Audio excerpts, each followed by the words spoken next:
Comment est-ce que doit se faire la rémunération d'un maître de cérémonie?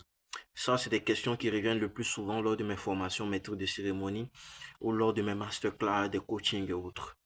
Pour répondre à la question, je vais aller à la genèse. Vous animez des cérémonies, ça veut dire que au départ, vous n'étiez pas connu.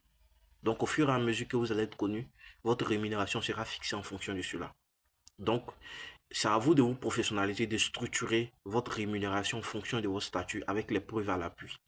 Il faudrait que le client sache que vous êtes un expert dans votre domaine. Il faudrait que le client sache que vous êtes quelqu'un qui avait de l'expérience, qui avait déjà animé des cérémonies avant qu'il ne vous contacte. En fonction de cela, il ne discutera plus trop sur votre tarif. Deuxième chose, il y a les prix affinité, affinité, amitié, amitié, connaissance, connaissance. Là, je ne vais pas trop m'attarder dessus parce que vous allez fixer des prix avec des connaissances. Donc, ça sera en fonction d'une certaine affinité que vous aurez avec eux.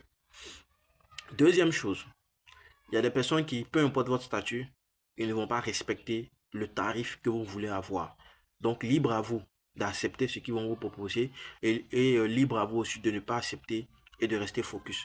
Mais là, le conseil que je peux vous donner, c'est que si on vous fixe un tarif qui ne vous arrange pas, vous n'acceptez pas, vous n'animez pas. Moi, l'un des conseils que je donne le plus souvent aux maîtres de cérémonie, c'est pas tous les événements qu'on anime. Et aussi, il ne faut pas réduire parce que vous voulez faire plaisir au client. Non. Plus vous réduisez, plus il a moins d'estime pour vous. Allez, à bientôt pour la deuxième partie.